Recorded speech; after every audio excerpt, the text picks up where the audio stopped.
Before we get in the program, Holly, it's time for this week's Joke of the Week. So why did the potatoes argue? Something about their feet, the roots. Because they couldn't see eye to eye. There you go. Mm-hmm. This week's garden joke is brought to you by Rescue.com. American-made rescue products keep your family, home, and yard protected from pests, insects like wasps, hornets, yellow jackets, flies, ants, and more. Learn more at Rescue.com. That's RESCUE.com. So we're going to talk about container gardening. Container gardening is, some people call it growing in pots.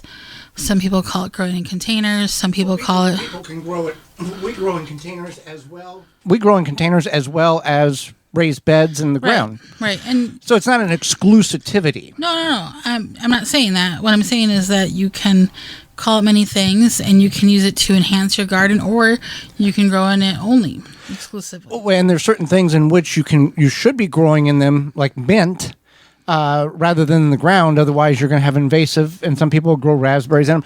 But there's some ways in which we can have better containers, okay? First of all, let's talk about the size of the container, whether it's a grow bag, whether it's a terracotta pot, whether it's a barrel or a bucket. Size of the container matters. The larger the container, the more mass of soil you're going to have, the quicker the more mass you're going to have, the slower the evaporation of that water in that soil will be. If you have 1 gallon, it's going to dry out much quicker than a 5-gallon or 55-gallon half-barrel drum or whiskey barrel or grow bag. So you want to keep that in mind. Obviously, it's up to your ability to have the amount of soil in which is needed to grow. So if you're in a situation where I only have X amount of resources in order to do a 10-gallon grow bag, and I really need a 25-gallon grow bag or barrel, I would advise not even to do it, because you're going to set yourself up for failure already by not having the adequate resources needed in order to grow certain plants, because your container is already too small. Yeah, definitely. So you want to think about things like drainage holes you might come upon. You might think this container is perfect for planting, whatever, and you might find something free on the side of the road or see it like a marketplace or something, but can you put drainage holes in it? And this is important because you want to make sure that the water can drain out. Otherwise, your roots can rot, and that's not good. Plants need oxygen in the soil. Roots need oxygen. If you don't have it, you got a swamp. And only specific plants grow well in a swamp, and none of your vegetables are those special plants. Right. Or flowers, for that matter. Right. Now you could get away with putting some rocks in the bottom and then putting a different container inside of it. Like right. say it's a very large container. You could do that with drainage holes, and that way the water would go somewhere, but then you would have to eventually it's going to come back up. So it's not the best idea. On a bucket, for instance, this is you see people use buckets, and there's nothing wrong with that. Food grade, preferably, not motor oil was in it. You want to put your holes not at the bottom, but about an inch up around the perimeter, which gives you about a 1 to 2 inch water reservoir. Even though there's soil in the whole bucket, water is going to settle in the bottom of that bucket, and excess will flow out of the holes 5 around the perimeter, 1 to 2 inches up. So whenever the soil is lacking in moisture above, capillary action can wick that moisture that's setting in the bottom of that bucket up into the main area of the bucket where the roots are at. So it kind of saves you a little bit and has a little bit of a self-watering system, but you still have to water on a regular basis. That's just kind of an emergency backup. Right. So that's you want to think about the drainage holes. Also, when you are growing in containers, you want to think about how many plants per container. So you can refer back to almost like the square foot gardening method, where, like, for example, if you're using a 5-gallon bucket, you would put 1 tomato plant. You wouldn't put 2 or 3. Or say the same size, you could put 16 radishes. I think it's 9 beets. So you want to think about the surface area of what you are planting and what you can put in there. Is there a bad container? I don't think so, unless it... I think depth is your biggest... Depth and volume is your 2 big check boxes. Okay, I've got at least 6 to 8 inches of depth, and I've got a good amount of mass of soil, it's not going to dry out as quickly, and there's nutrients. Let's talk about nutrients. Tires is a good one, yeah. You don't want to grow in tires. Edible things. Yeah, right. With the growing in containers, there is going to be what is called leaching. You water, it rains.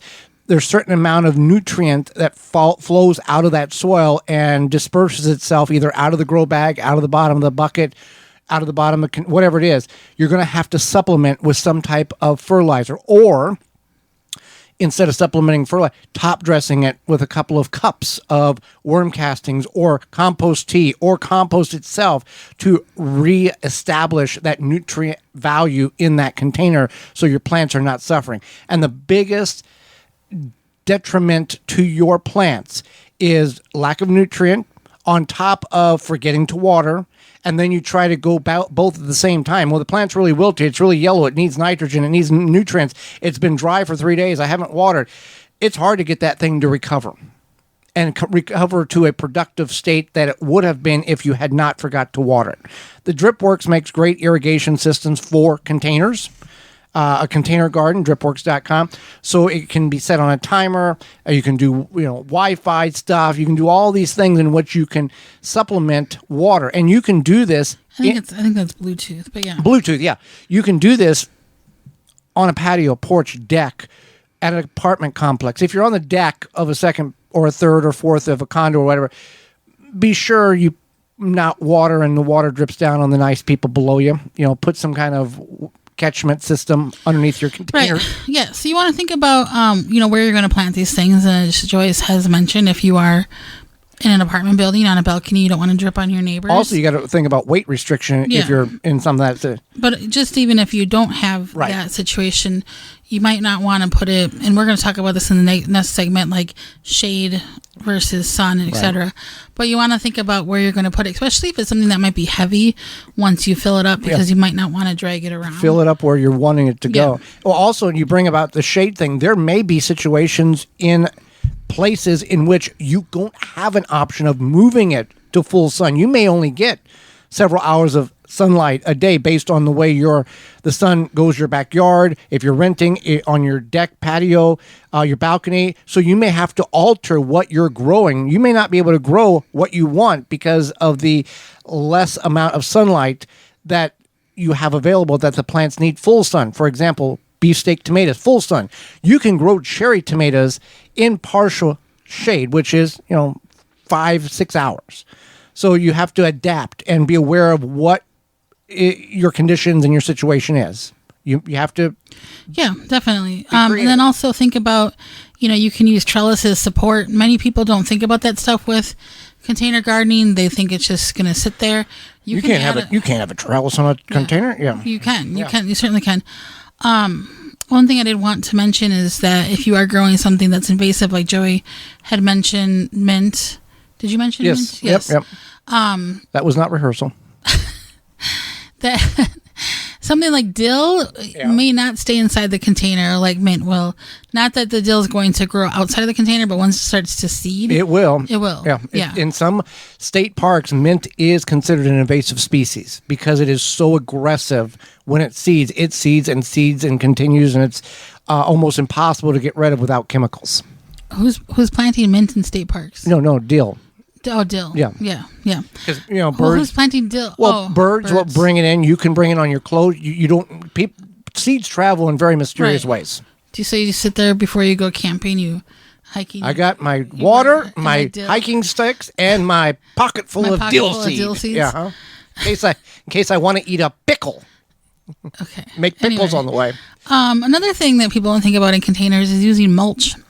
And this can be very handy because containers do dry out and a little bit quicker most of the time. Mm-hmm. So you can use mulch to help, because a lot of times people think about mulch and weeds and might think, okay, I'm not going to have weeds in my container, which you could get weeds in your container, but you can use mulch. Mulch can be anything that you want. Shredded paper. You can go somewhere, your discretion, and get a bucket of sand and utilize that as mulch. That works. Straw, anything, leaves, anything that you can think of, you can utilize as mulch. So in a container, you can do that and be very successful at it because, like you said, it's elevated. It's going to dry out quicker, and that can save your plants immensely by utilizing mulch. Well, we are brought to you today by our sponsor, Walton's Inc. Listen, we know you care about where your food comes from, canning and preserving, etc. But what about the meat? At waltonsinc.com, you can get the equipment, seasoning, and supplies to make sausage, jerky, and any other meat product your way to your high standards. Do you want to make snack sticks that people will actually like? Walton's created meatgistics.com, an informational site to help you make the best finished product. Walton's even has a full line of their own meat grinders, mixers, and sausage stuffers to help you go from animal to edible. Walton's everything but the meat. You can use code GROW50, that's GROW50, to save 10% off your order of $50 or more.